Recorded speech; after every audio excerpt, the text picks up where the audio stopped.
Okay. Good goodness.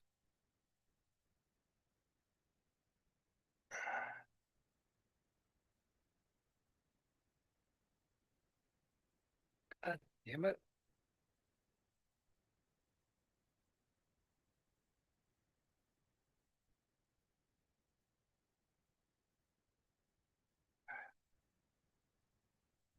Christ. All right. I think it's all working now.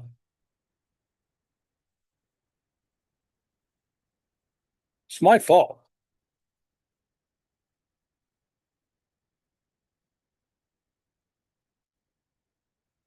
Wote.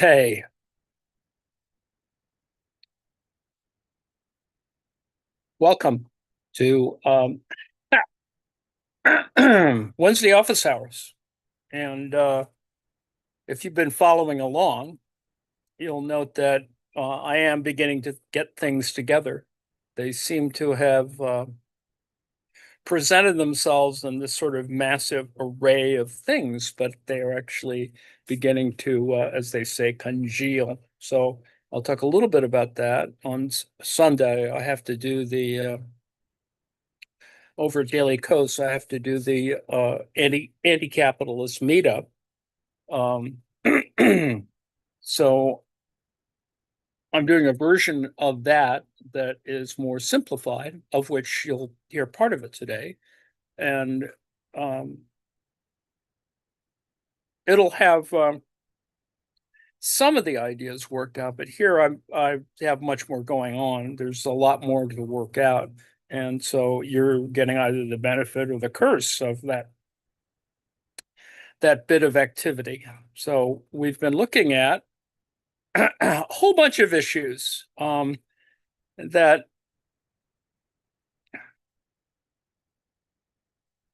have to do with thinking about capital. It's always going to be about capital. I mean, that's what we do. But on the other hand, all of the different versions of capital, I think, are really important to think about. So imagine, if you will, last week we were talking about how FTC Manning had decided to do a whole article, which was a good literature review on ground rent. And so she, I think, did a whole bunch of things collecting all that. And it was a really good article from that point of view. Less useful for me in terms of the other elements that she was building into her argument and her empirical examples or her um, examples that are really important from a anti-colonialist, anti-imperialist point of view. It's just that I don't am not investigating those particular things, but I wholly support the notion that in the current situation, it's fairly complicated how we think about um, rent relations as, and in that particular article, it's about ground rent, and all that's okay. It's just that I think she wanted to make clear what the issues about ground rent are, or terrestrial rent. And our interest here is to go beyond the the final frontier. The ground rent is just one type of rent. There's just all kinds of other rents, and we'll talk about that in a moment. But the idea is that certainly, we exist on the planet. There's gravity, and there's a terrestrial way in which we engage the world. However, there's geological strata, uh, you know, uh, uh, developmental rights, um, transfers of air rights, which I know that sounds fairly complicated, but all it is a way to describe the air over a building. In other words, you build your building, and it's you've financed it, and people rent rooms and blah blah blah, and there's ground rent too. But there's also developmental rights that exist above the structure itself, a column of air, if you will, that goes all the way into the atmosphere. Now, the point is that no one really tries to commodify it that much, but it does get commodified in the context of certain urban developments where you take that particular air over your building and you trade it off for something else in some other building or to some other building or to a municipal entity or whatever. But your rights to that, if you trade them away, someone takes them and will pay you for them, and you are allowed, more um, to do. It's a trade for other things. It's commodified in that way. Other people can use it, or you can use it in terms of manipulating. I want more plaza space, or I want more public spaces, or less public spaces. Um, so TDRs, transfer development rights, there's a literature for it. It's not as big as it should be. And it tends to be, as we've looked at with the question of, quantum economics, is it tends to be seen in a kind of neoclassical way. That is, that it's in a market system, it's priced, it has all of those fairly orthodox elements to it. And my goal, as you've seen, is to try and build a methodology that can appreciate the heterodox elements uh, of this kind of activity. Now, note we were just talking about transfers of rights as though there were, quote unquote, a market for rights. And that's a whole nother literature that needs to be sort of straightened out, which I'm hopefully going to do as well. I'll hint at it today, but I'll give you this sense that those rights, while have a certain, they're palpable, but they're invisible in the sense that they exist merely as, contracts or other kinds of, demands on a particular thing. The property rights, for example, or because they are a kind of property. The point is, though, that it's not palpable, or it's less visible. Let's put it that way. And it is all of those less visible things that are part of our little heterodox argument. Much like, to go back to Manning's argument, rents exist not simply as matters of ground or fertility of land or whatever. They exist because there's rents below the surface, there's rents above the surface, as I just indicated. Um, Undoubtedly, there'll be rents in space. Probably why Elon wants to go to Mars, because he wants it all for himself. Well, it's just BS, we know. Frankly, he can go. Anyway, so I hope I've given you sort of the sense of what we're talking about. We're expanding, much to FTC Manning's dismay. We're going to talk about a lot of other kinds of rents, whereas she wants to keep rents more pure in terms of its original concept as ground rent in Ricardo and Marx, etc. And that's fine. That's just one of many, many things that one should think about, because, in fact, those concepts of rent are everywhere. That is, for example, um, selling attention, or creating a market for attention, like on Amazon, for example. That's an attention market, among many other things, and subscriptions, or uh, well, debt and credit, contracts. Those are all rent things. They have rent implications. Whether you're doing a payment plan or some other thing, that's all rent. And you, you know, Manning would get mad at me for saying it, but frankly, you really do have to look at all of those other rents, because even if you make an argument about rent within the ground rent context, it gets a lot more complicated.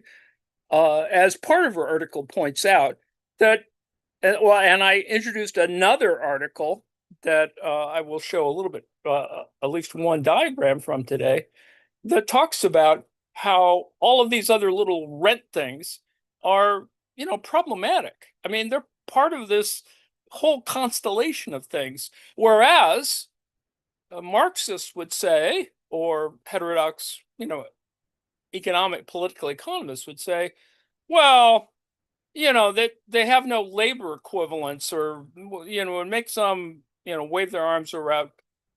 I think we've gone past that.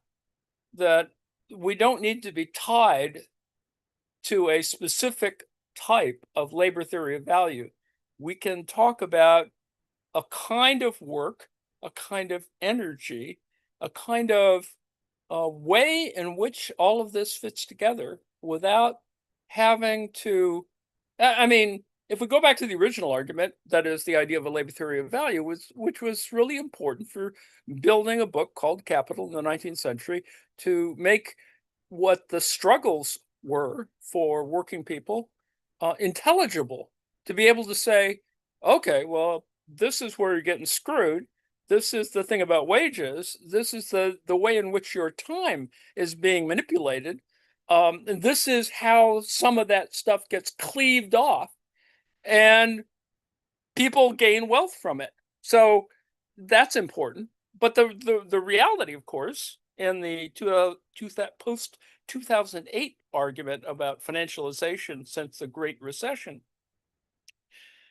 there's a lot of other things that are out there that Marxists would get a little more annoyed by, because they don't represent class. They do represent class interests, which, and in fact, they are they signify class interests. And lest you think that's unimportant, um, Trump today refused to sign a housing bill because he's trying to leverage um, his Save Act, which is going to essentially steal votes, manipulate votes so that Republicans will win in the midterm election. And it's just a model for his much larger and more insidious authoritarian fascist uh, control of the U.S. voting system, which sad to say, Republicans are perfectly willing to go along with, or at least some are, and a few are beginning to discover how Trump is not exactly trustworthy. So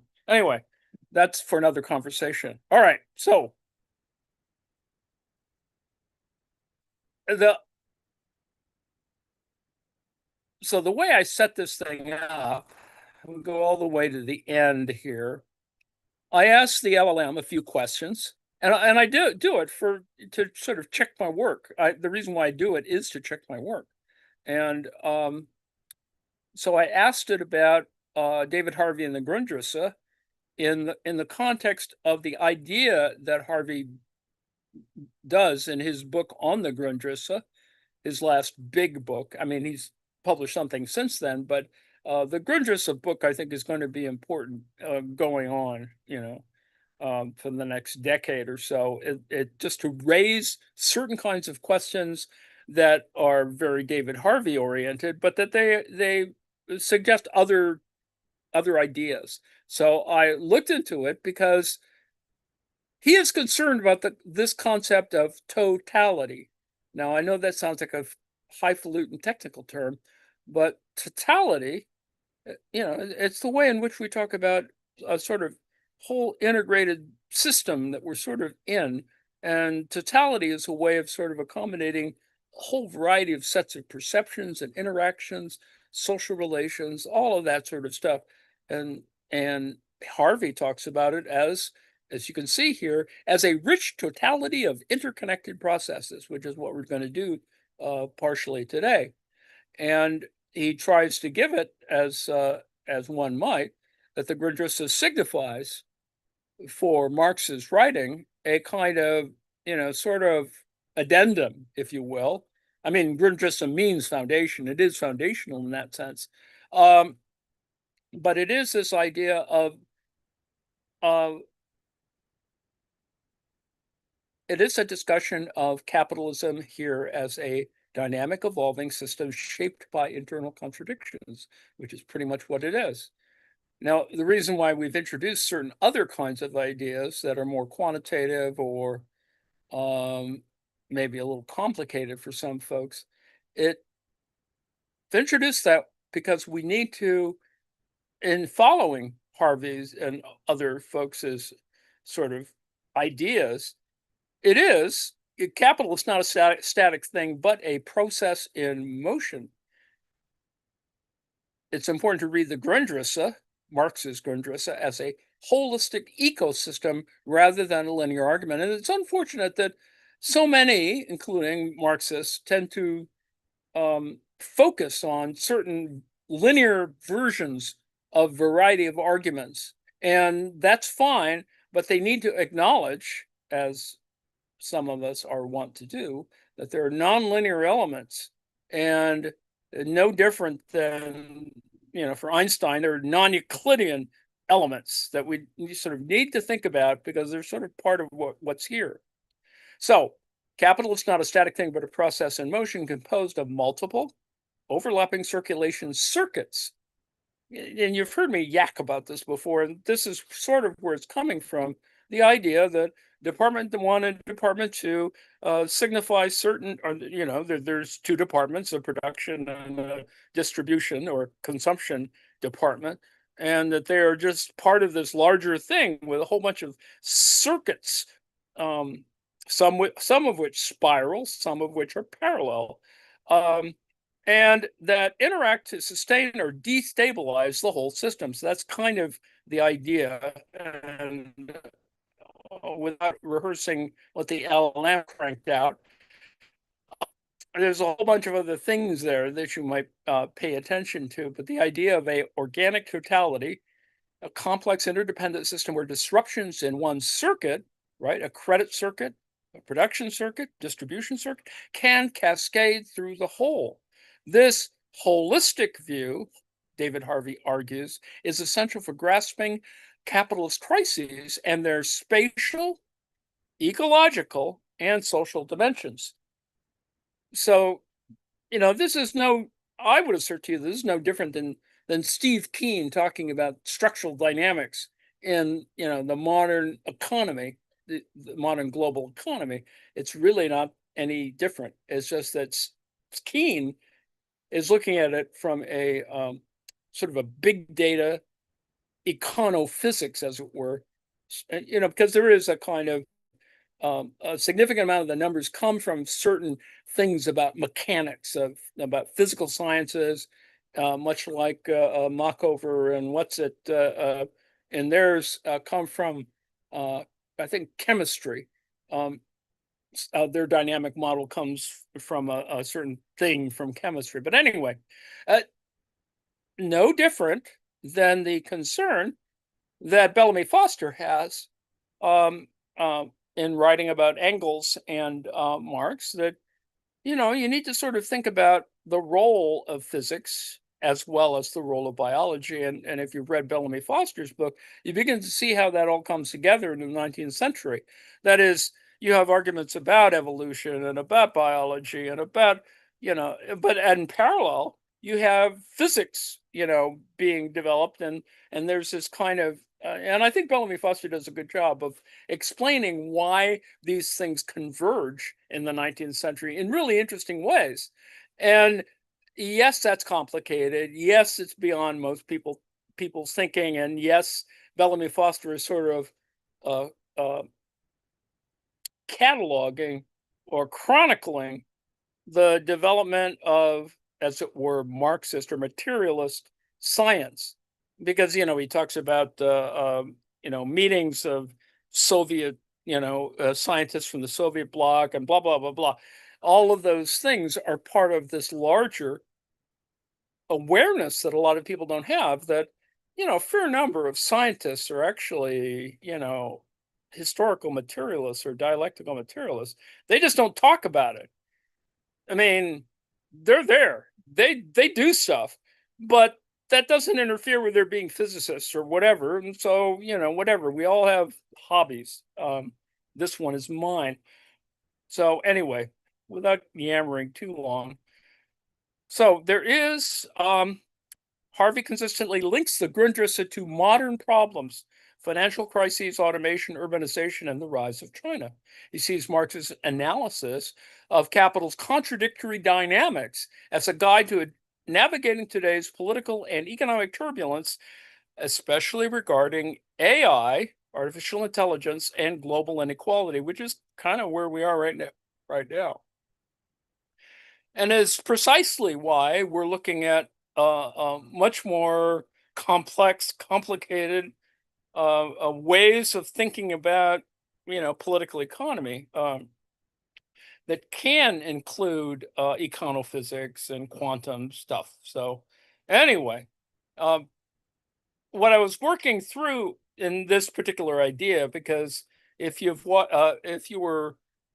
viewed the online lectures of David Harvey talking about the convergence, he does, at various moments talk about totalities, and that can throw people off because so for example, deconstruction attacks, and there's a whole lecture for this, um, totalizing discourses. That is, certain ideological structures that that really are highly problematic and in fact dangerous, but and they are totalizing discourses. And a simple example would be Christian nationalism, for example, is a totalizing discourse. They totally believes that Jews are not as important, but they're necessary to do whatever they think is going to happen biblically. And so all of these things are that, and they're willing to trash all kinds of things, as you've seen with the firing of black and women officers. Um, it uh, That's exactly it. I mean, the only reason why Hegseth is doing it is because he's a racist, and similarly, Trump does certain things because he hates black people. And of course, he offsets it in his rhetorical approach by saying, "I'm the I'm the least racist person you'll ever." And it's so typically, well, anyway, that's another story. Um, but these are totalizing comments, right? I mean, just even that little rhetorical flourish that Trump will make, that he doubles down and says, "I am the least racist person that you will ever meet," etc.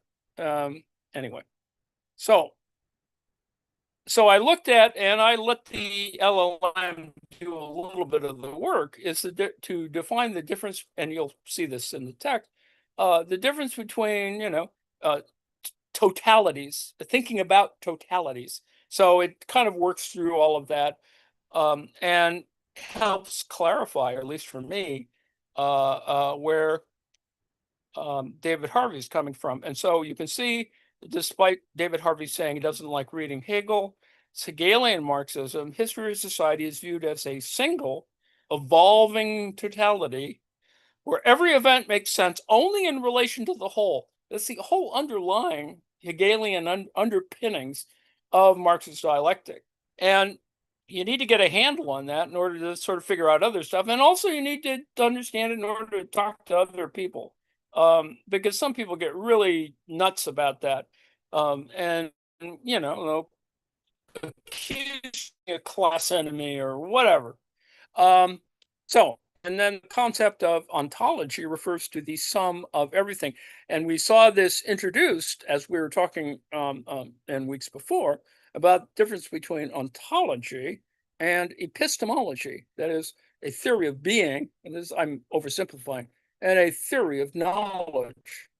And so these things are all there. They're plural in that particular sense, and we need to sort of handle it. And there's a thing in here about totalizing discourse. And yes, it's identified with post-structuralism, postmodernism. Thinkers like Lyotard, Foucault, and Derrida criticize totalizing discourses, which is what I just said, or grand narratives. With all due respect, whatever. I mean, I live in a country that is supposed to respect religious freedom, whereas certain people are manipulating that to try and have only one religion, a state religion, a Christian nationalist. And so you can see the contradiction that they're not even thinking about the point of America. So it's just, I mean, it is fascist, but it is so contradictory. It's so, unreal in that sense. Constitution doesn't matter, blah, blah, blah. Anyway, so Christian nationalism is one of those grand narrative totalizing discourse things because they claim to have the final word on truth, thereby silencing difference, marginalization, and the other. And you can see why they've done that. Um, they're going to attack gay marriage. That's the next thing they want to roll back because for whatever there's no reason to do it, but they're going to do it because it represents it's an attack on their totalizing discourse, their ideological delusion. And we don't, I can't have a conversation with them. You just sort of say, well, you're ideologically deluded and deranged, but they are.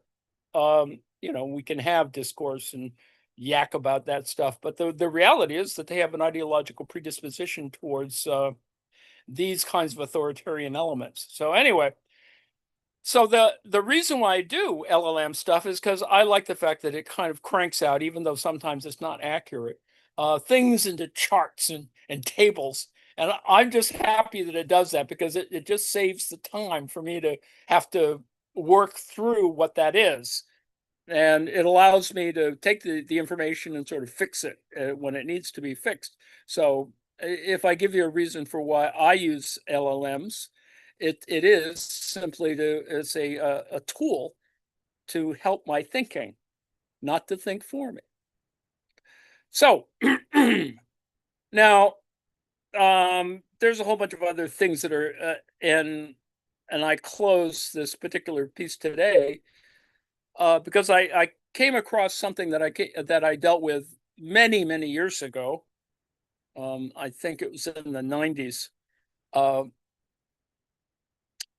that is, there's this guy, Marxist historian David Abraham, is a professor, an assistant professor of history um, at Princeton, and he's attacked, not unlike David Noble being attacked by reactionaries, by a guy by the name of Henry A. Turner, who's at Yale, and who believes he's got the handle on why the Nazis were supported or not supported.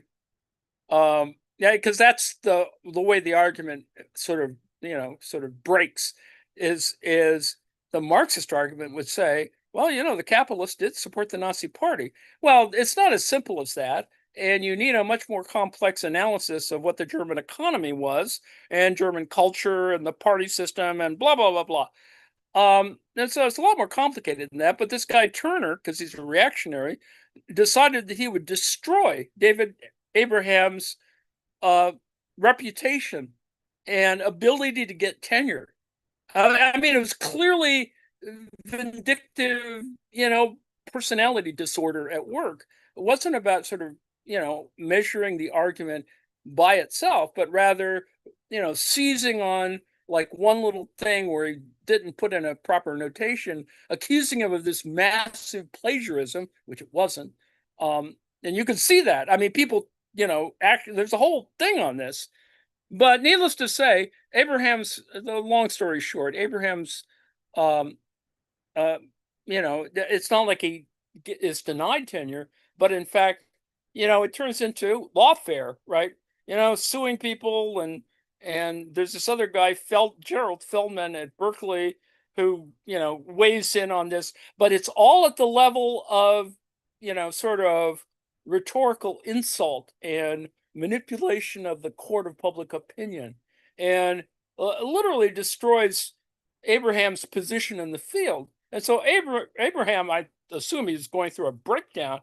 He decides, well, screw it. I have my PhD. He goes over to the Penn Law School, and yes, he was at Penn, um, gets a law degree, and has a relatively successful career at the University of Miami Law School. So um, it's unfortunate. I mean, he never mentioned. He only mentions it in passing that he used to teach history.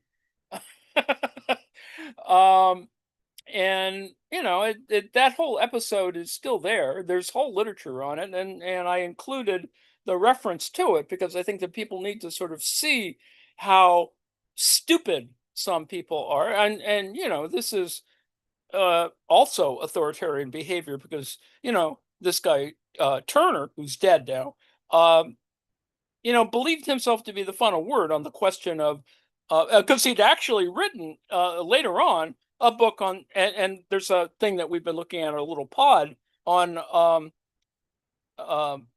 damn it, um, we were looking in our pod on the issue of uh, uh, this guy named, what's his name, DeBoers or whatever, has done a recent history of BMW, I think, and a corporate history. And the problem I had with all of that was that he really didn't reference, like this guy Turner, who wrote a history of Opel, um, which is a car company, and in Germany. And so there's that.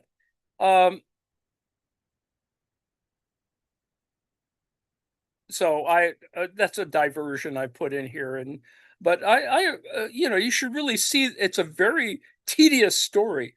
It has a lot to do with the kind of minutia that academia indulges in, that is just small arguments about stupid things. To quote George Schultz, or no, Henry Kissinger, why he didn't go back to teaching. He said, oh, the stakes are too small. And in fact, that's exactly what was going on. Anyway,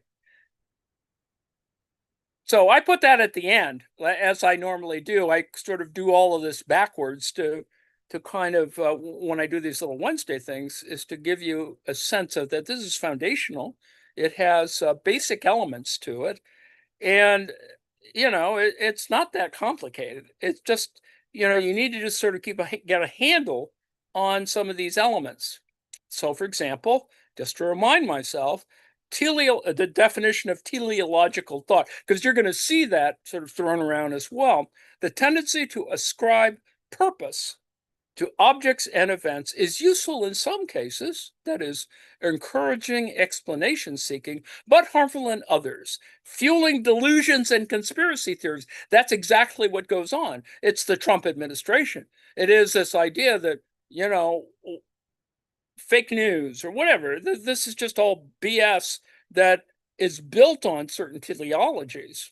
You know, releasing UFO files in order to throw off people, because there's this Epstein thing.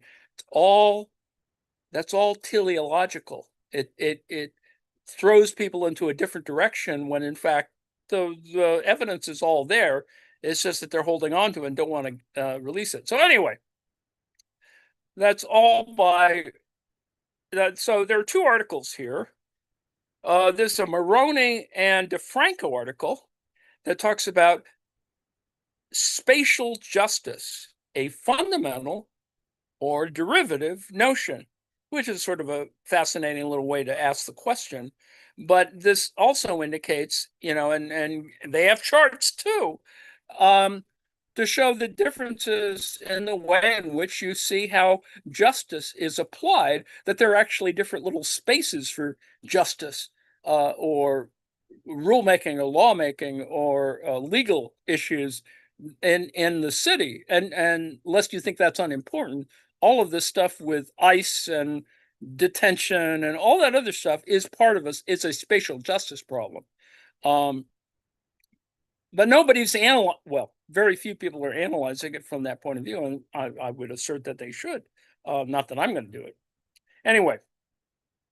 So there's this Moroni DeFranco article, which is one set of ideas, and I put some of it, not all of it, of course, to respect their property rights, um, into this, and it helps to summarize a body of literature some of which is in the fields of urban studies, planning theory, and human and political geography. And of course, you can see the reference here to David Harvey as expression territorial social justice. There was this moment because of the 1970s that David Harvey decided that he should start talking about social justice and wrote a whole book on it, a really important book. Uh, and it affected his entire approach to being an academic, or at least I would assert that he did. I don't know how he feels about it now, but anyway, one of the first authors to systematically employ the label spatial justice was Gordon Peary in '83, and Ed Soja, an influential work, specifically focused on spatial justice, was that of Ed Soja's. Now, Ed wanted to take it in a whole different direction because it had a postmodern, post-structuralist sort of thing. So you sort of have to put that, uh, keep that in abeyance as you read his stuff. But it's all very important, and it is this idea that, of course, there's no agreed definition of spatial justice, but it's still an important one. And you can see that it's a totalizing idea to, but also, as you can see here, reframes a critical reframing of the discourse. Justice and space, or territoriality, is really important. And unless you think that's unimportant, I mean, the whole business of detention and deportation and remigration as a theory, all of that is about spatial justice. So anyway, and not enough people are talking about it in that way, but in fact, I think they should. Um, so there's that article, the DeFranco Moroni article, but it has certain other ideas about the underlying idea. And this is the little chart that DeFranco and Moroni have, which is kind of the way I approach things, right? There are certain, there's a kind of central idea, but there are all these overlapping Venn diagram things that are part of the issue. And that's probably why I do this every Wednesday, is to sort of show that it's not one thing, it's a bunch of things, and that we need to sort of think about it in that kind of way. Well, the underlying story here is this idea of distributive justice, right? I spent a lot of arm waving there, but it is about distributive justice, something that capitalists don't like thinking about, because it just means that they don't want to be taxed, uh, they don't want to share, you know they believe in trickle down, that I'll just be as selfish as I can, and other people will benefit from my selfishness, ostensibly. um, and you can try and assert that that's an objective fact, which is, could be, but is also a totalizing discourse like Ayn Rand. So anyway, that's another aside. So I put a thing in here from the Stanford Encyclopedia of Philosophy on distributive justice. And yes, it's very tedious. And yes, it has a whole bunch of subdivisions and, strict egalitarianism, the difference principle, the equality of opportunity, and luck egalitarianism. See, all of this is what underpins what I just said about, some people just take the libertarian view, and you know, um, there's no need for social justice. It'll just work itself out. And lest you think that's unimportant, Trump himself has referenced that who cares, sort of, which is part of his narcissism. But anyway, and then there's welfare-based principles, and desert-based principles, libertarian principles, feminist principles. And I focused on the methodology and empirical beliefs about distributive justice because John Romer, who's still at Yale, did a book in '96 about theories of distributive justice. Now, it sounds super theoretical, but in fact, he's talking about, fairness. He adopts a Kantian model, and this is where he went after people trashed his analytical Marxism stuff, which is, that's just academia. So he had a joint appointment in the political science department, and so he just went off and did this. And there's a lot of math in there, but um, the point remains is that a distributive justice model is kind of something we should care about. If people need to be, stuff needs to be distributed fairly. And justice is certainly one of them, because it's pretty clear that in the current lawfare situation, at if you have more money, you get more justice, and that's BS. Or and at least in this little democracy. So anyway, we derive from this very extensive thing and on the Stanford Plato site. It's just I went there because not only does it reference Romer's work, but that it's a kind of good background against which to talk about spatial justice. That is, space is a distributional concept, right? So you want to think of it. It doesn't stuff doesn't get distributed, in the ether or epiphenomenally. It does have, spatiotemporal, it has presence in that sense. And it does clearly manifest itself in cities. It's why ghettos exist, etc. So the one little quote from this is distributive justice is not an area where we can say an idea is good in theory, but not in practice.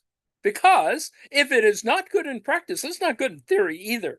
And this is sort of the empirical, sort of praxeological explanation for this. But in fact, this is always the measure, the material measure against which we have theories, these kinds of theories, because they're not epiphenomenal. They are just simply framings or reframings of stuff. All right, so I've yammered far too much, and so I'm going backwards again. And you can see if you read this, you'll see that it all fits in frontward order as well. So I wanted to get the Marxist position on this, and so the Marxist position, or a Marxist position, one clearly, ideologically, in tune or whatever, uh, which you could argue is both orthodox and heterodox, and that is, there's in the People's Republic of China, there are schools of Marxism that are in universities. They're departments. There's there's a whole apparatus, unlike the United States.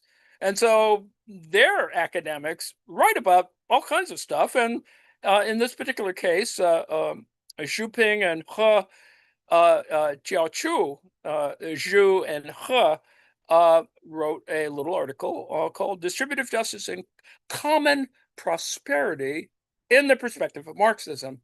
Now, there's a lot of ideological stuff in there. So if you read PRC articles translated into English, there's always this, sort of arm waving about, Marxism and socialism and et cetera, et cetera. It's kind of this front end frame that this is how it fits into the theory, because you don't want someone, coming and saying, that's revisionist crap or whatever.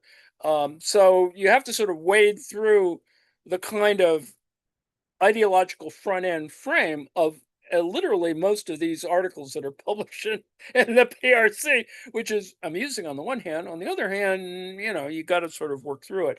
But they do an interesting little article, and it gives the pretty clear notion of what this is about, without having to constantly worry about, oh, well, you're being a reactionary or revisionist, or you're being a pro-capitalist or blah blah blah blah, or not. You're not, to paraphrase Rockhill, you're not being enough of an anti-imperialist, whatever. So this is from the He et al. Article. When exploring the inherent connection between distributive justice and common prosperity, because that's exactly what it's about, it is necessary to deeply explore and widely quote the classical theories of Marxism to build a more solid theoretical foundation. So, why I've been fiddling around with this idea. In addition to Marx's distributive justice theory, because, you could say that ultimately, capital is a distributive justice theory, that people need to be treated fairly. They don't need to be exploited. and who's exploiting it. There's a ruling class that's doing that, blah, blah, blah.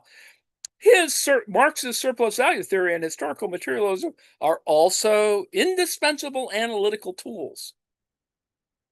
At the core of Marxist economic theory, the surplus value theory reveals how capitalists accumulate wealth by occupying the surplus value created by workers, thereby causing inequality in the distribution of social wealth.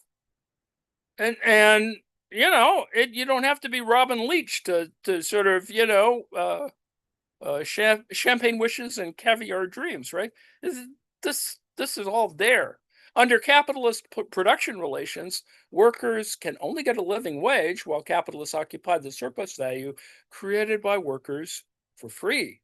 This is the whole parasitic element of what the ruling class is about. But anyway, this exploitation mechanism has led to the widening gap between the rich and the poor in society. Duh. But Piketty's work does this as well. Is essentially describing a Marxist argument, but he doesn't, invoke Marx very much, and hence, it doesn't really get trashed a lot, which is good, or whatever. Through the analysis of the surplus value theory can be seen more clearly that under the capitalist system, distributive justice is difficult to achieve, and common prosperity is even more out of reach. Historical materialism provides a scientific method for analyzing social change and development. Historical materialism reveals that to achieve distributive justice and common prosperity, it's necessary to fundamentally change the old production relations and establish new production relations that adapt to the development of productivity. That's all by way of saying we got to seize, essentially, this is the same thing Marx says, we're going to seize the means of production, blah, blah, blah. But this is the nice casual way we can talk about this. This means that under the socialist system, it is necessary to continually adjust and improve the income distribution system to ensure the realization of distributive justice, thereby laying a solid institutional foundation for common prosperity. And unless you think that's unimportant, you've had 70 plus years of the PRC, and this is the kind of discussion that's really important. Whereas under Lenin in 1918, whatever, when he doesn't talk about distributive justice. Let's put it that way. There are other things that are more important to Lenin, and of course, it gets all screwed up by Stalin. So some of these basic ideas, never fully get realized within the Soviet system. Whereas, and of course, that this is one of the reasons why from a Maoist perspective, it's why there was a movement away from certain, some doctrinaire, orthodox positions, and it's not the only reason why there was a Sino-Soviet split, but it's part of it. So anyway, I thought I'd put this one little paragraph in here because, yes, it's just pretty matter of fact about, Marx and distributive justice. And, it's nothing new or revolutionary. In fact, as I just suggested, it resembles what Marx wrote many, many years ago.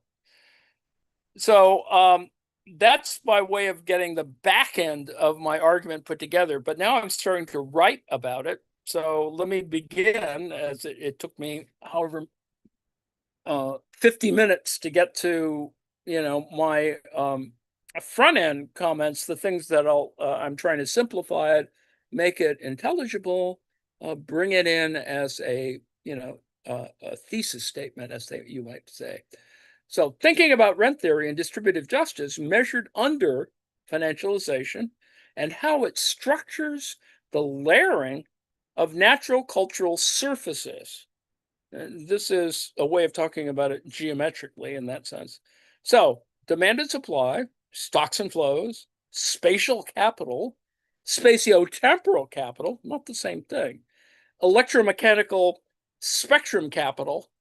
That's where I started my research, is looking at spectrum policy, electromagnetic electromagnetic spectrum policy. But anyway, electromechanical maybe too is, or I put that in wrong.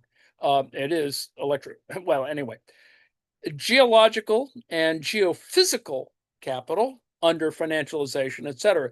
So there is a way, if you are building a theory of a virtual capital, that it would be multi-layered, it would be widely distributed, it would have important intersections with, between the base and the superstructure, or whatever you want to describe it, that there would be these important critical moments where these things become realized. So anyway, um, so the point of all this arm waving is to get to this is why I've introduced the idea of uh, uh, that there is a heterodox approach to quantum economics, and that is we need to operationalize spatial justice in fields like, and this is not just in urban regional planning, this is also in there's another field called financial geography, which most of us have never heard of, but it actually is a kind of important thing, particularly in the post 2008 period. And I'll get to that in a moment. And the gifts of nature. So those of you who've been following me through all this little arm waving is, we covered, or I covered, uh, I read the entire text of Alyssa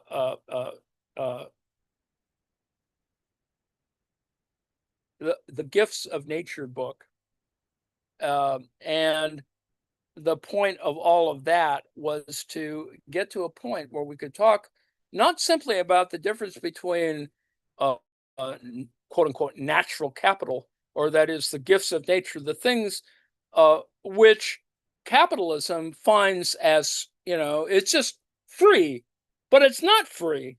The point of fossil fuel, production, et cetera, is that there's some implication that we're just going to go drill, baby, drill. And it really doesn't matter because it's all, you can just see how that kind of operates in some people's brains. And other people would say, well, it's a gift we don't need to take for climate crisis reasons. So anyway, so measuring a difference under, if you're operationalizing something, you're trying to give it measurable elements.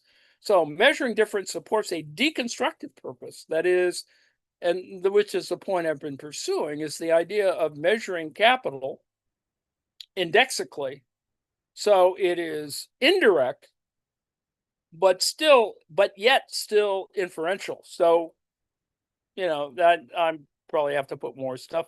Now, you may say, well, that's just a bunch of theorizing. That was not just theory. There's actually reality out there.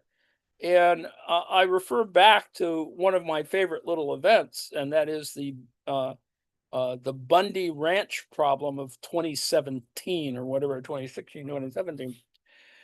And, Cliven Bundy was a scofflaw, refused to pay the fees that he owed the U.S. government, the Bureau of Land Management. This is BLM before it became Black Lives Matter. And his refusal to do it got him into a whole mess because he was taking his cattle out and grazing on land that was supposed to be protected for a variety of, yes, liberal ecological reasons, endangered species, etc. Um, and arguing that is a whole set of other problems. But it is also why, under the Trump administration, they're trying to release more protected lands for exploitation by capitalists. And they don't like talking about it that way, but that's what it is. And it's part of the whole looting thing. That's why they want to, seize Greenland, why they've opened up. And they haven't done this in a big way because they know people will get really pissed off if they do. But, drilling in federal lands, particularly up near the Arctic Circle, and there's a bunch of other stuff. Anyway, so that's by sort of briefly saying, and my example of how complex this is that you do need a more multidimensional approach to the problem is the irony of, the cops love to create, because they need to kettle, that is, contain protesters. And so there's this sort of set of procedures, not very good one, of creating quote unquote free speech areas, which is not really free because they're trying to create a place where they can kettle or contain people who are protesting, et cetera, et cetera. It's part of a whole bunch of other problems. Unless you think that's unimportant, at least one person committed suicide in a free speech area during the Trump trials in New York, his fraud trial. And you can see how nuts those talk about, a teleological problem. So anyway, so I would assert that there's a counter literature. And so Alyssa Battistoni's book, Free Gifts, Capitalism and the Politics of Nature, is a useful little book because it talks about it depends on the continuous appropriation of unpaid work and resources, which is the key element in trying to move past certain orthodox dialectical materialist models. One of the crux of some issues in Marxism is how do you account, because Marx doesn't talk about it in quite that same way. And some people, have this kind of biblical inerrancy thing about capital, as though, Marx didn't care about art. Well, no, he did. He just wasn't writing about it in capital, which is not the same thing as, he didn't care about stuff. And in fact, he writes about it elsewhere. And so, it's just the usual idiocy. It turns into evangelical, problems. But anyway, unpaid work and resources, like the totalizing, marginalist approaches to externalities and markets. Her concept, that is Alyssa Battistoni's concept, and this is why I found this useful, because because I had to go back and think about, now, why was I reading Battistoni's work? Because there's some limits to her argument. The argument's fine. She's talking about the gifts of nature she's a political scientist, a political theorist, and so she's talking about the kind of history of the idea of gifts of nature, and that it is a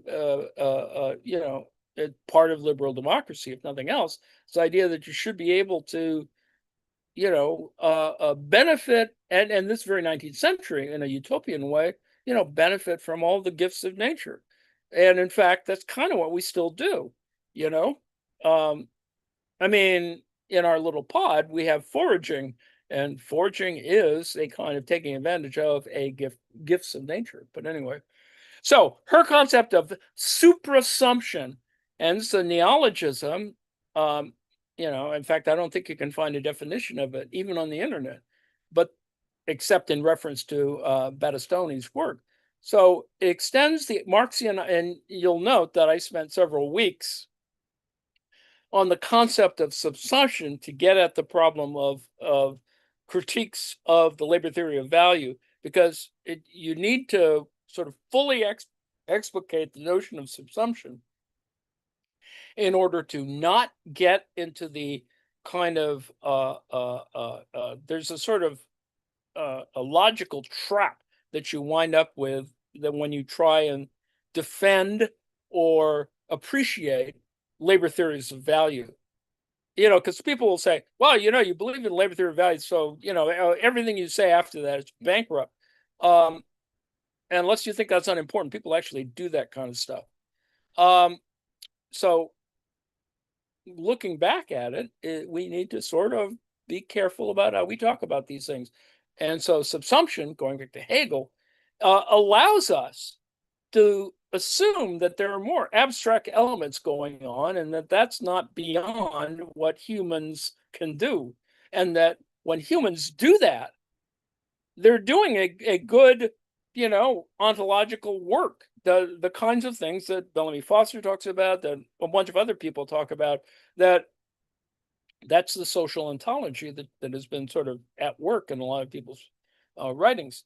So to include the control, not just of labor, but of inanimate energies and materials. So the idea of inanimate energies and materials is a way in which you can talk about labor without having to get tied down with wages or a whole bunch of other logical problems. And in fact, it allows us to be more flexible or more integrative um, in our discourse, and it allows us to move, as I've tried to explain before, a measurable concept of indexicality can come from this kind of discussion, so that you can talk about virtual capital in the context of a particular, location, um, so that every location is not simply, you're standing on the corner, but in fact you're in the middle of um, a telecommunications cell. you know uh you're in, you're over a subway, you're, whatever, that there's other things going on when, make certain arguments about, being in the world. And one way of measuring that, not the way, but a way of measuring that, would be about certain rental ideas. The idea of rent helps us get at the theory, the abstract theorizing that sort of surrounds this. And yes, that can be seen as quantum events, which, sounds heavy theoretical stuff, but it really, it it's not that problematic. And in fact, it fits an entire literature that's been around for, well nigh 20 plus years. But anyway, so from page 107 of Battistoni's book, subsumption is always accompanied by another process, what that is, Battistoni's, calls suprassumption, where subsumption describes the ways that capital remakes both physical and social processes of labor in service of valorization. That's the whole underpinning for labor theory of value, that social process of labor in service of valorization. Suprassumption describes the fact that both physical and social processes always exist in excess of that remaking. And it's a very simple argument, but it is one that is lost on some people, Marxists, when talking about these kinds of things and talking about capital more specifically. It is the reason, I would assert to you, why you have volume 2 and 3, is to deal with the excess. You could argue, in fact, that the 3 volumes of theories of surplus value are kind of a supersumption argument. And I know that this is arguable and problematic for all kinds of other reasons, but the fact is, you have a whole bunch of stuff there that is not fully accounted for in the front end literature. And we know why that was, as I've explained at the beginning of my little yakking here. And that is that, volume 1 of Capital was designed to concretize certain theoretical. It was the service manual for the Communist Manifesto. I mean, it's like, you've got to sort of be able to explain all that crap and not just, wave your arms, go to the barricades and all the mattresses, whatever. And so that's one of the interpretive reasons or problems why people either spend far too much time trying to work through all those little things relative to the 3 volumes of Capital. Anyway, whereas real subsumption denotes precise control over time, that's one of the sub-arguments. Suprassumption is characterized by asynchronies and interruptions, because that's actually kind of what life is. It's not fully synchronic, and interruptions occur all the damn time.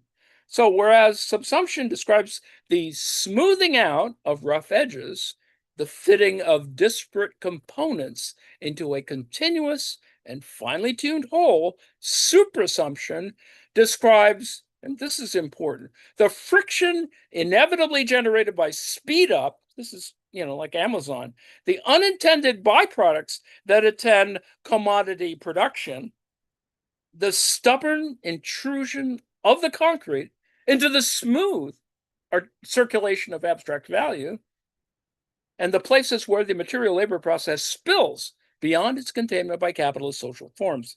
So you can see where, Bettistoni's kind of thinking about thinking about that there was something missing in all of this.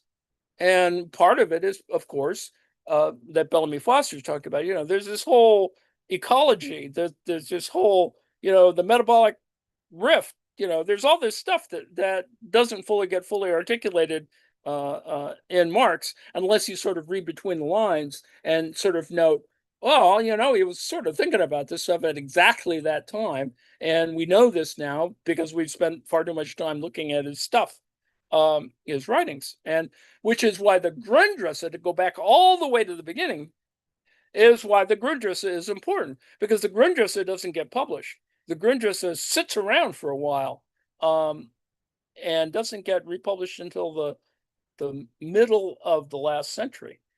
So anyway,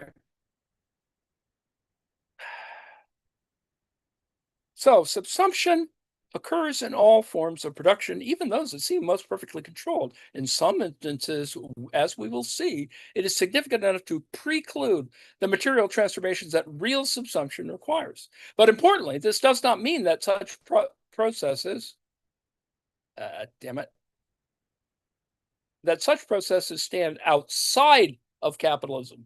And with all due respect, nothing stands outside of capitalism. We are in the current mode of production is capitalism.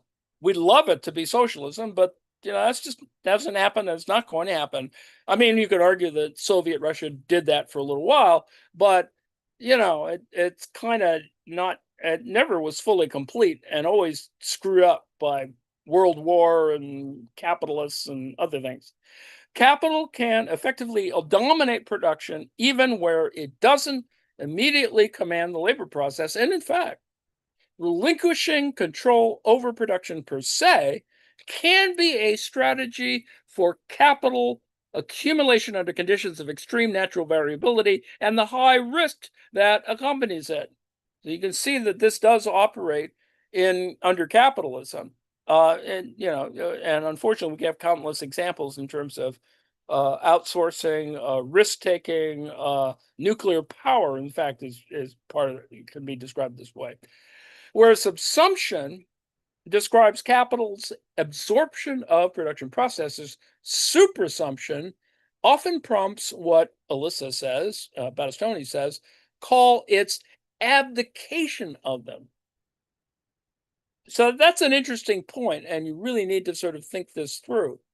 So and this is very post-structural, and without getting into a thing on it, but it is this idea that there's a difference at work, that you assume that everyone just sort of goes to work and does their thing, when in fact there's a lot of refusal to do this. And in fact, you could argue that the current state of employment in the United States is a whole system of abdication. But anyway, abdication is a way for capital to offload the risk, both physical and financial, of the volatile and unpredictable patterns associated with many natural processes, while still profiting from the fruits, often quite literally, of one's labor. Whereas in industry, class power enables capital to exert direct authority over production and capture the resulting output. That's a standard productionist model. In nature-based sectors, and this is the reason why I'm looking not at factories per se, but at these kind of complicated things like wind farms or whatever, it frequently allows the opposite. It permits capital to eschew direct involvement in unpromising forms of production and to wash hands of the problems that often attend them. So the example that I used is these past weeks, and in fact, a second firm has gotten hundreds of millions of dollars to not build wind farms, but to rather divert their attention to fossil fuel production in another location. So to me, in the United States, this is the Trump stupidity or idiocy at work that is we've got to disincentivize renewable energy because why? Because there's not enough profit in it. I mean, that's the fundamental reason for why we've spent all this time worrying about fuel for our vehicles and starting wars and stuff like that. This orientation towards production and accumulation is captured by a different and infrequently discussed kind of subsumption. And now this is where this gets into the textual, the inerrancy issues that people love looking at in terms of, well, what did Marx really say and what did he mean and did he really say it? And it's all gets biblical, gets hermeneutic in that sense. What Marx describes in brief as Zwitter, that is hybrid subsumption. So, there's a whole literature that it's just like, bringing a neologism like supersumption to the table. It's like some of us trying to figure out what subsumption really means. And the fact that a lot of people, or not a lot of people, some people are looking at it again only because it's been under examined, whatever. Substantively, hybrid subsumption describes situations in which capital stands apart from the process of production altogether. It does not directly supervise and organize labor as it does in real subsumption. It doesn't even hire wage laborers as in formal subsumption. Capital dominates independent producers not in the hidden abode of production, but in the realm of exchange, purchasing independently made products and using sheer market power to acquire them at advantageous rates. Now, you can argue here that this describes what goes on in financialization. But that's a whole nother set of arguments. But that's the kind of where I'm headed with this. That the fact that we have a kind of hybrid subsumption that operates in financialization or finance capital that is symptomatic of an entirely other, whole set of things that, yes, is still exploitative. It still is alienating. It still is parasitic. So all that stuff's there. It's just that you need to sort of point it out and not worry so much about which class you're in or whether you're a class enemy or whatever. All right, capital here is personified not as the factory boss, but as I've just mentioned, as the merchant, middleman, or lender. See, this lender thing is what the Great Recession was about, is problems of creating financial instruments, etc., that not properly backed by actual capital, and so and it was deliberately ignorant. I mean, there's criminal people should have gone to jail, but didn't happen. On the other hand, Lehman Brothers went south, so somebody paid for it, but not in the way that you would hope that they would from a justice point of view. Rather than hiring producers and exploiting their labor, these actors, in Marx's word, simply feed on them like a parasite. Now, I would assert to you that parasite, with all due respect, uh, and I, you know, some of us have phobias about insects, but you know, parasites, unfortunately, from an ecological point of view, are necessary. It's unfortunate that they are, and I wish that they weren't, but that there they are.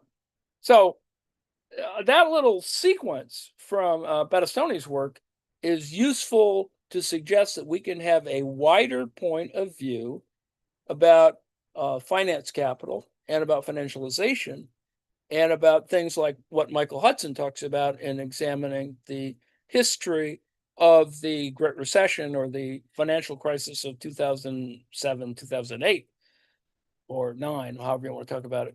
So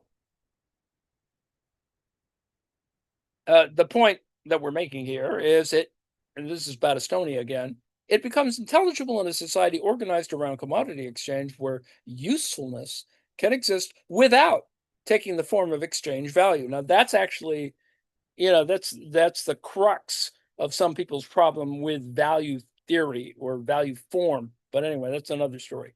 This is decisive for understanding nature under capitalism. Nature is productive.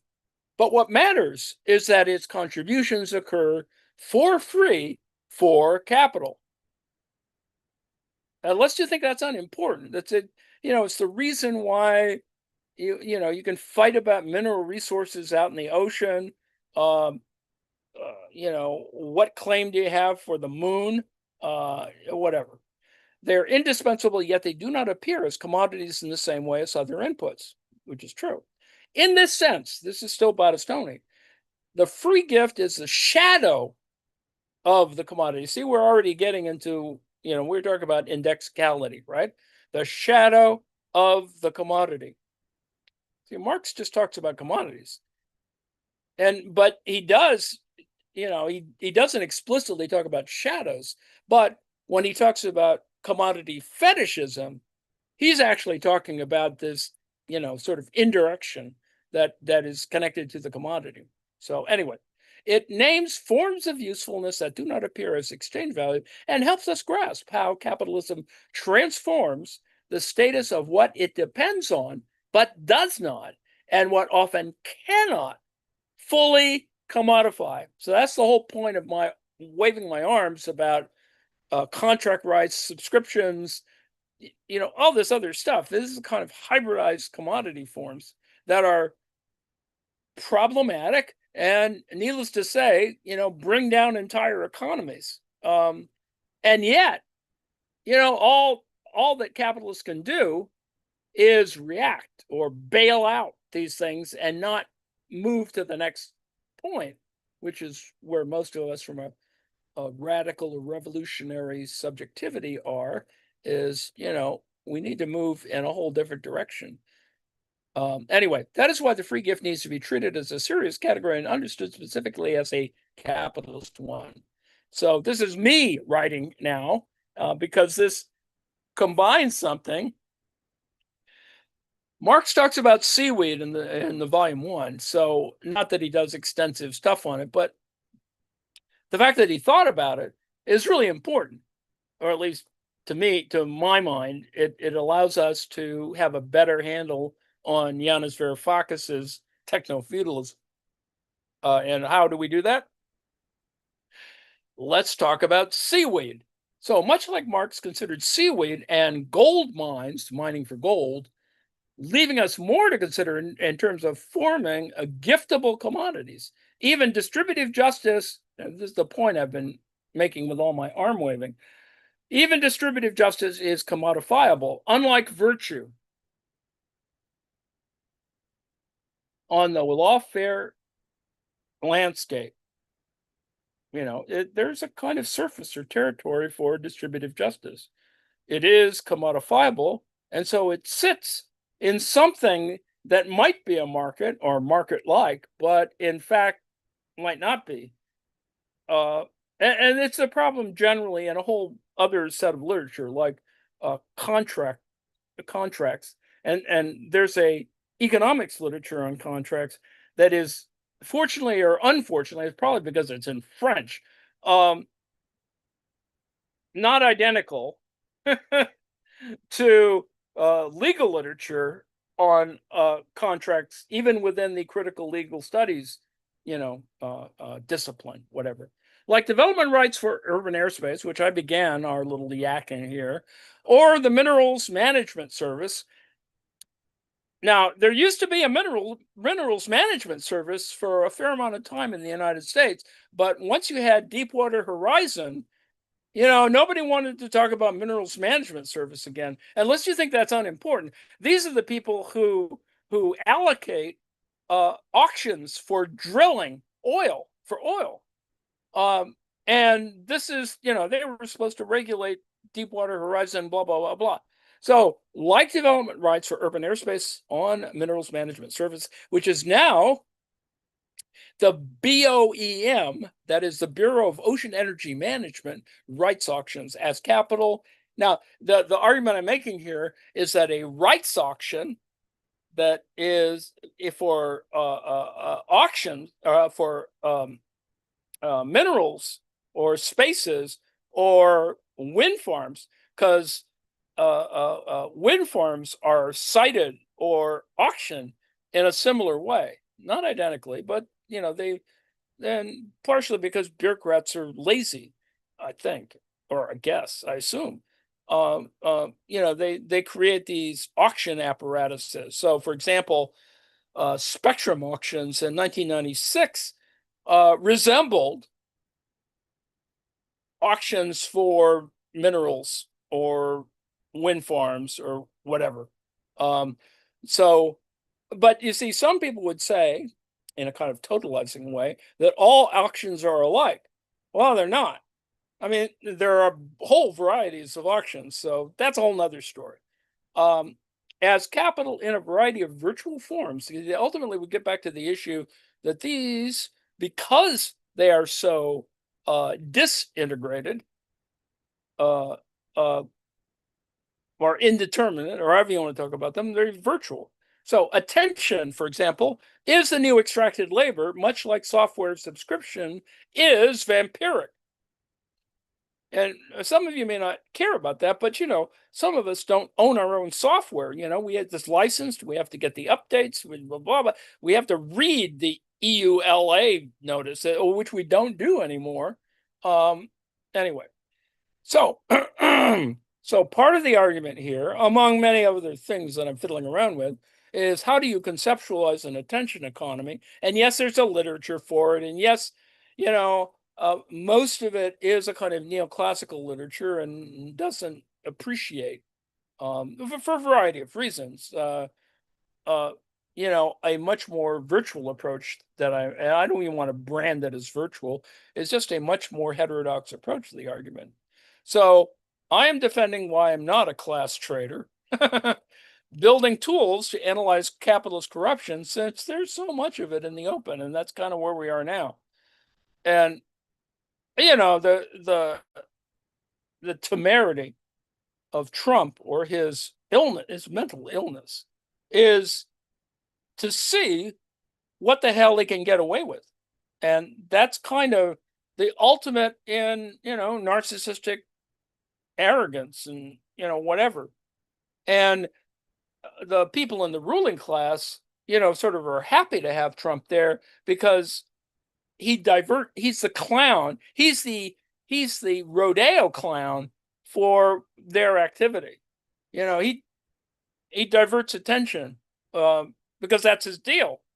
Aside from the fact that he's incredibly mentally ill, um, and why we buy into that is a whole different question for another time.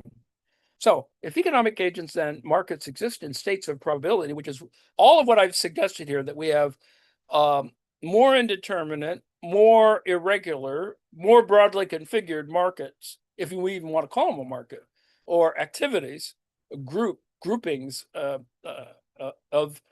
quasi-systematic activity, rather than fixed certainty until an observation or transaction occurs, does such a concept resemble the difference between use value and exchange value? This is asking a Marxian question that implies that we should be thinking about financialization or finance capital.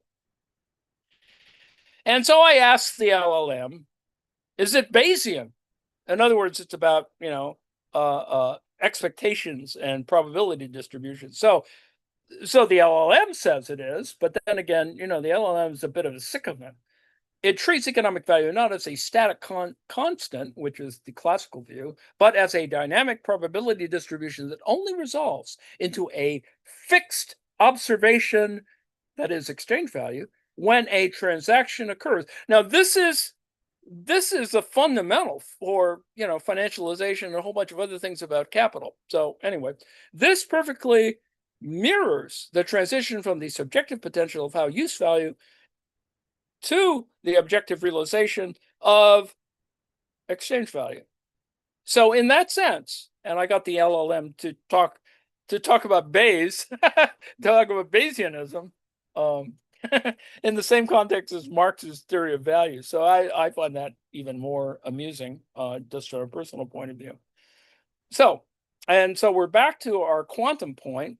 If concepts of superposition entanglement and wave functions, and I haven't even got to, why are wave functions important in this particular context? Because, the same reason why Steve Keen is interested in structural dynamics, and why Markover and what's his name are, do that thing with big numbers from a Marxian point of view, are applied to financial modeling. Can they be used in studying rent in its many value forms? So this circles all the way back, because rent, theories of rent, the same rent that others from a neoclassical point of view see as quote unquote rent seeking, it doesn't get us anywhere. I mean, yes, there's a Nobel Prize, blah, blah, blah, but it's not very useful. And in fact, it can be obfuscating, similar to that idiot, or not an idiot, I think he's still alive, the guy who gave us the math to do derivatives, which has caused a whole series of other venture capital hedge fund problems.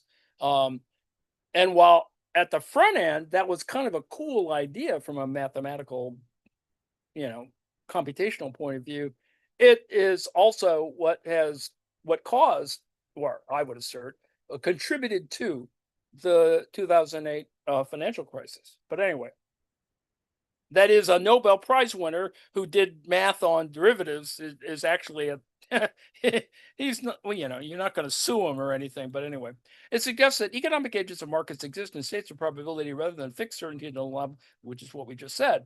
So the point where we're trying to head is to show that certain models of rent are cojoint with, or conjointed with, theories of distributive justice. So circling all the way back to the beginning is that distributive justice, how is justice distributed? Let's put it in a different, linguistically, in a different way. And it is distributed like rents, because rents are inherently, or in reality, not distributed equally.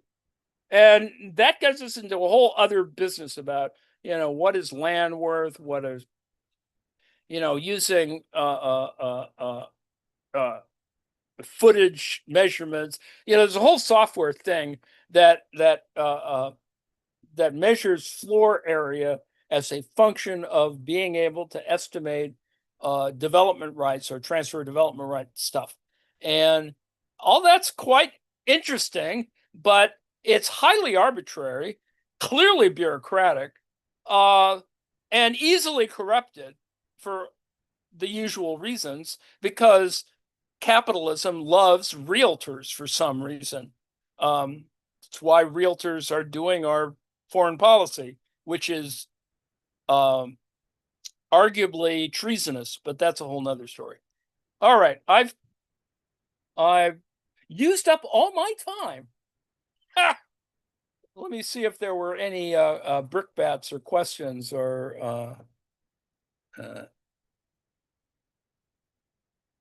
yes, Black Scholes Merton. That's exactly it. Scholes and somebody else. That's exactly it. That those guys. I mean, it's fine, and there's a whole literature, and they there's books and articles, and they've got. I think they have equations named. When you get an equation named after you or whatever, you've really made it in certain areas of science. And yes, of course, Adam Smith had a labor theory of value, and yes, that's why people on the heterodox side try to get Marxism back into the fold of classical political economy, because that's where he's coming from. It's not like he was, radically different, but he was clearly different. He took it to another level. That is to take to develop theories of exploitation built on not only labor but also rent, with all due respect to Ricardo, etc. So, let's see, were there other things? Oh yes, David De Jong. Thank you very much, Lane, for yes, the David De Jong argument is one that is and I don't want to get into the weeds on the corporate argument, but it seems to me that and this Turner guy, weighed in on the side that capitalism wasn't at fault for Nazism. Essentially, without slandering him by calling him an apologist for Nazis, he wasn't. But he was trying to assert that capitalists were off the hook, were not on the hook for causing Nazism. And if you read any of this literature, you begin to see, well, yeah, I mean, they did donate money to the Nazi party, but they donated money to a whole bunch of other people, just like people do now. Is donors, APAC, etc., donate to both parties. So, you know, who are you going to blame? And so there's a whole other set of things. But the De Jong argument there is not, and we actually had in the other pod, we actually had the guy De Jong there, and I really wanted to put him on the spot, but whatever, that didn't happen.